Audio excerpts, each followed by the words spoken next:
Mais que se passe-t-il vraiment avec Duolingo et surtout pourquoi l'opinion publique appelle à un désabonnement massif de cette application? C'est la fin de mon histoire d'amour avec Duolingo. Supprimer cette application et passer à une autre. Duolingo promettait à tous ses utilisateurs d'apprendre rapidement et surtout facilement une nouvelle langue, que ce soit l'anglais, l'espagnol ou même le turc.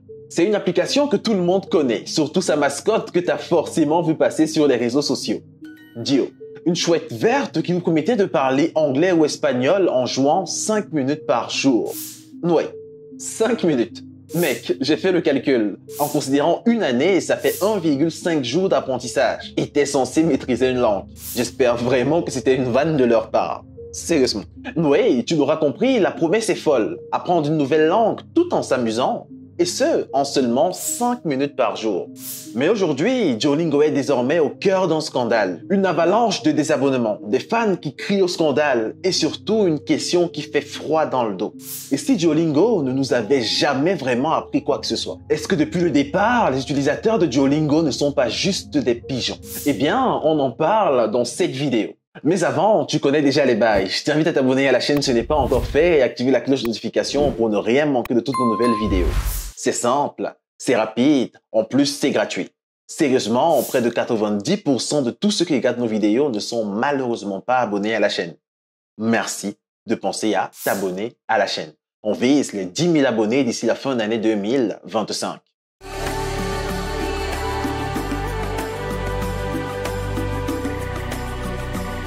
Avant de parler de Duolingo, qui est devenu un géant mondial de l'apprentissage linguistique aujourd'hui, il faut qu'on parle d'un autre truc qui a probablement hanté notre jeunesse. Et je suppose que si vous avez un minimum de culture Internet, vous allez vous en rappeler. Alors, est-ce que tu te souviens de ceci? Cliquez sur toutes les cases contenant un vélo. Ou alors, cochez les feux rouges pour prouver que vous n'êtes pas un robot. Eh bien, derrière ces tests un peu relous qui vous faisaient douter de votre humanité, se cache un homme. Un génie d'Internet et accessoirement le fondateur de Duolingo. Luis von Ahn. Luis, c'est un chercheur guatémaltèque diplômé de Carnegie Mellon, un type brillant, visionnaire et un peu filou. En fait, le CAPTCHA, ce test anti-robot, avait une fonction cachée. Officiellement, vous protéger des bots et donc des robots, mais officieusement, vous faire travailler gratuitement. Car les mots déformés que vous devriez déchiffrer, ils venaient en réalité des vieux livres que Google essayait de numériser. Et chaque clic que vous faisiez aidait discrètement l'intelligence artificielle à progresser. Ce qui nous amène en 2011, l'année où von Ahn applique exactement le même principe à un nouveau projet. Ce projet, c'est Duolingo, une application gratuite pour apprendre les langues. Mais derrière ce concept éducatif joli se cache un modèle redoutablement ingénieux. Le pitch de départ fait par l'application est simple. Tu veux apprendre l'anglais? Parfait. En même temps, tu vas aider Duolingo à traduire des documents français en anglais pour des entreprises clientes. D'un côté, toi tu apprends et de l'autre, eux ils encaissent. Un travail utile, gratuit et surtout anonyme. Faut l'avouer, c'est une idée extrêmement ingénieuse. Vraiment, bravo. Bravo. Le mec il est fort. Hyper fort. Qui aurait pensé, mec? Qui aurait pensé à ça? Au début, l'idée est un succès. Non mais, ça cartonne vraiment. L'idée est brillante, l'appli est ludique, colorée et la chouette verte, Duo, devient vite une mascotte iconique. Mais il y a un hic. Ce modèle ne rapporte pas d'argent. Et c'est là, à partir de ce moment, que l'histoire change. Luis von Ahn, lui, était farouchement contre la pub, contre tous les achats intégrés. Il voulait une éducation accessible, sans distraction commerciale, mais les investisseurs, eux, avaient un autre plan. Et petit à petit, les investisseurs ont eu gain de cause. Et très sincèrement, c'est pas question d'avoir un esprit capitaliste. Je pense qu'en faisant un investissement, il est question de rentabiliser l'investissement. Résultat, en 2015, il y a l'apparition des premières publicités dans l'application. Et en 2017, on assiste au lancement de Duolingo Plus à 10 $ par mois. L'appli n'est plus seulement gratuite, il y a une version payante. Et en 2022, un rebranding est opéré et on passe à Super Duolingo, maintenant pour 13 $ par mois. Puis en 2023, on assiste au lancement de Duolingo Max, une version premium boostée à l'IA qui, elle, coûtera 30 $ par mois. Il y a bien sûr plus d'options, plus d'intelligence artificielle, mais tout cela à quel prix? Ce n'est plus seulement une application d'apprentissage, c'est devenu un business avec toutes les mécaniques du freemium poussées à l'extrême. Pour ceux qui ne savent pas, le freemium, c'est lorsqu'on a une application par exemple et qu'il y a une partie qui est gratuite mais que pour avoir accès à certaines fonctionnalités, il faut impérativement payer ou alors passer à la version premium ou alors la version payante. Tous les codes du freemium sont retrouvés dans Duolingo et tous ces codes poussent à prendre un abonnement payant. Et dans le fond, c'est normal. Une entreprise, lorsqu'elle est créée, elle est faite pour faire des bénéfices. C'est le principe même, c'est la définition de base. Mais le problème, lorsqu'on a une communication basée sur un élément précis, lorsqu'on dévie, ça paye cash. Le problème réside plus dans la communication. Donc à ce niveau, c'est peut-être cher, mais Duolingo a bel et bien le droit de mettre des prix sur ses produits. C'est un droit. La vraie question est de savoir pourquoi, malgré le fait que ce soit devenu payant, les utilisateurs ont continué de télécharger l'application. Eh bien, la réponse est simple et elle réside en 3 lettres. D-U-O. Dio. Dio, c'est la mascotte de l'appli Duolingo. Et tout le monde est d'accord pour dire que si Duolingo est devenu un phénomène mondial, ce n'est pas grâce à ses cours de grammaire, c'est grâce à TikTok. Et surtout, grâce à Zaria Parvez, la génie des réseaux sociaux derrière la métamorphose de Dio. Elle transforme la chouette en véritable personnage de série. Dio devient un mème vivant, envahissant, bizarre, parfois flippant. Il menace les utilisateurs de venir chez eux s'ils ne font pas leurs leçons, il fait des danses ridicules, il flirte avec Dua Lipa. Et tout ça, TikTok adore.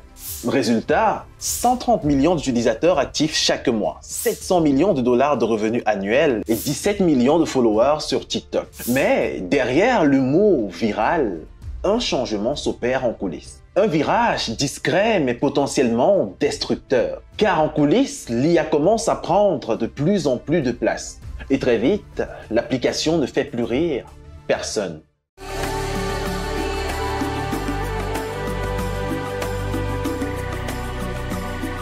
En 2024, la mascotte Dio a fait un truc inattendu. Un coup marketing, un véritable buzz de génie. La chouette est morte, littéralement. L'entreprise annonce officiellement le décès de Dio, sa mascotte. Une vidéo est publiée dans laquelle on peut apercevoir Dio qui est allongé sans vie, avec un silence pesant, pas de leçon, pas d'XP, pas de rappel. Et derrière tout ça, un message. Si vous voulez ramener Dio à la vie, vous devez finir vos leçons. Voilà une résurrection à base de conjugaison et de grammaire. C'est drôle, c'est malin et c'est profondément ingénieux. Sur TikTok, ça cartonne, les gens rient, participent et rejouent même la scène. Mais en coulisses, beaucoup y voient une hypocrisie monumentale. Parce que pendant que le monde faisait des blagues sur le fantôme de Dio, Duolingo faisait quelque chose de bien plus réel.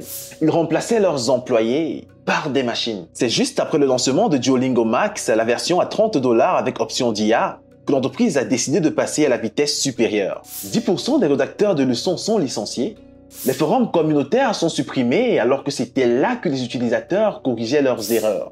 Et en plus, l'algorithme IA devient le noyau central de la plateforme.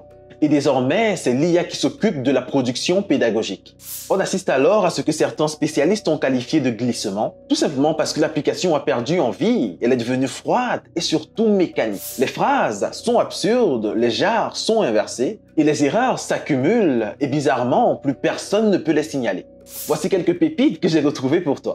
Je mange une guitare. Tu es une banane courageuse. Ou alors ce classique, et je dois te le dire, t'es vraiment pas prêt. La phrase est la suivante. Il veut embrasser un cheval car il a soif. Je pense que même le commandant Bobo ne saurait pas quoi dire. Ça fait sourire. D'accord, mais imaginez un enfant en train d'apprendre le français avec ce genre de phrase. L'apprentissage devient non seulement inutile, mais alors extrêmement contre-productif. En avril 2024, Luis von Ahn envoie un email à ses équipes. Un message clair. Pour enseigner à grande échelle, on a besoin de l'IA. On doit produire des milliers de leçons vite. Il n'y parle pas de qualité ni d'expérience utilisateur. Il parle de vitesse, de volume et surtout de scalabilité. À partir de là, l'affaire a pris une autre tournure. Parce que rappelle-toi, au départ, le mec est contre les publicités, il est contraint par les investisseurs, etc., etc. Mais lorsqu'on lit cette phrase, le mec est prêt à sacrifier tous les travailleurs. S'il a 10 employés, il est prêt à mettre 8 employés dehors juste pour que l'IA puisse totalement les remplacer et travailler avec 2. Peut-être c'est ce qui va arriver, peut-être c'est ce qui doit arriver. Le problème, c'est la manière dont c'est formulé. Aucun intérêt pour les utilisateurs, aucun intérêt pour l'expérience utilisateur, juste sur l'IA qui va produire des leçons comme si on était un bétail. L'affaire va tellement loin que seulement un mois plus tard, Luis von Ahn publie une vidéo d'excuses avec un aspect presque gêné, dans laquelle il reconnaît que la transition a été brutale, mais il ne recule pas vraiment. Duolingo mise tout sur l'IA, quitte à sacrifier la pédagogie et à perdre ce qui faisait de Duolingo une référence humaine. Et à partir de là, il est donc légitime de se poser cette question. Est-ce que Duolingo permet réellement d'apprendre une langue? La réponse pour cette question, eh bien, elle est nuancée. Vraiment très nuancée. Tout simplement parce que oui, on apprend du vocabulaire, oui, on peut retenir quelques expressions utiles, mais nous sommes dans l'obligation d'en parler dans cette vidéo. Avec l'application, on ne devient pas bilingue. Et surtout, on ne comprend pas les subtilités culturelles, contextuelles et même grammaticales. D'autant plus qu'actuellement, c'est l'IA qui est derrière. Si c'est l'IA qui est derrière, la prononciation, la complexité culturelle, tous ces petits détails qui sont particuliers et innés, du moins pour le moment à l'humain, n'existent plus en soi sur Duolingo. Même si Luis von Ahn, le créateur de Duolingo, l'a reconnu en déclarant ceci. Avec Duolingo, on peut atteindre un niveau intermédiaire au mieux. C'est-à-dire que tu sauras comment commander un café si jamais tu es dans un autre pays, mais si le serveur te pose une question hors de ce que tu as dans l'application, mec, t'es hors jeu. Totalement hors jeu. Mais c'est là tout le génie ou alors la supercherie. Tout simplement parce que Duolingo ne veut pas vraiment que tu apprennes. Duolingo veut que tu restes. Et ils ont tout gamifié avec des badges, des scores, des cœurs, des leaderboards ainsi que des feux de série. Mec, Duolingo a plus de badges que certains réseaux sociaux. C'est plus un jeu qu'une application d'apprentissage. Et le problème, c'est qu'avec ces badges, ça marche du tonnerre. Et un des profs a parfaitement résumé la situation en disant ceci. C'est comme s'inscrire en salle de sport. Y aller, faire pipi et rentrer chez soi. Techniquement, t'es allé à la salle de sport, mais concrètement, tu n'y as rien fait. Pour lui, Duolingo c'est pareil. L'intention avec laquelle tu t'inscris sur Duolingo, c'est d'apprendre une nouvelle langue. Mais une fois sur Duolingo, tu apprends des conjugaisons de base, tu recherches à avoir des badges, plutôt que de réellement apprendre. Après, est-ce seulement de la faute de l'application?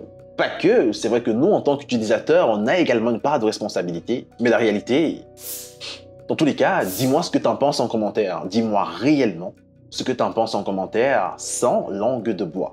Et dis-moi ce qui t'a poussé à souscrire à un abonnement sur Duolingo ou alors ce qui t'a poussé à télécharger l'application ou pire, quelle est la raison pour laquelle tu as désinstallé l'application. Je vous lirai tous en commentaire. Duolingo n'est plus un outil pédagogique, c'est devenu un outil d'engagement au même titre que les autres réseaux sociaux. Leur objectif n'est pas que tu parles couramment italien, leur objectif c'est que tu restes le plus longtemps sur la plateforme. Et bien sûr, en restant longtemps sur la plateforme, tu vas regarder des pubs, tellement il y aura des pubs que finalement tu vas être contraint de payer un abonnement. Ou alors de basculer vers Duolingo Max Suprême GPT AI version 5.9. Et plus ils s'éloignent de leur mission d'origine, plus ils perdent ce qui faisait leur force, la confiance.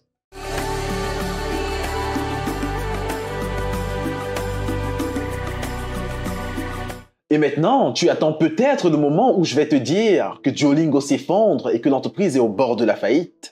Eh bien non, parce que malgré tout ce qu'on vient de voir, Duolingo explose, littéralement. Les chiffres sont vraiment hallucinants et ils donnent le tournis. Actuellement, le coût de l'action de Duolingo a atteint son niveau le plus haut historique. Avec plus de 50% d'utilisateurs quotidiens en un an, plus de 40% d'abonnements payants et plus de 40% de revenus globaux, Duolingo ne ralentit pas. Cependant, il dépend de plus que jamais de la recherche et développement, de l'IA et surtout du marketing viral. L'algorithme est roi, mais il faut pas se tromper. L'intelligence artificielle n'a pas permis de faire des économies. Non, l'intelligence artificielle a coûté cher, très cher même.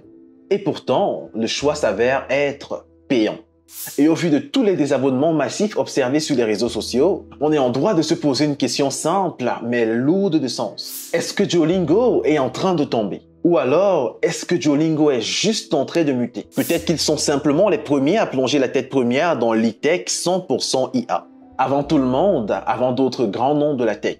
Si la plateforme ne permet plus d'apprendre réellement, alors on a le droit de se poser cette question. Est-ce seulement encore de l'éducation? Dis-moi ce que tu en penses en commentaire et dis-moi ce que tu penses du modèle économique de Duolingo. Globalement, c'est tout ce qui était prévu pour toi dans le cadre de cette vidéo. Je t'invite à t'abonner à la chaîne si ce n'est pas encore fait. Activer la cloche de notification pour ne rien manquer de toutes nos nouvelles vidéos sur la chaîne. Merci de penser à t'abonner. On vise les 10 000 abonnés d'ici la fin de l'année 2025. Allez, à la prochaine vidéo! Faut que je parte apprendre sur Duolingo. Ou pas. Tchuss!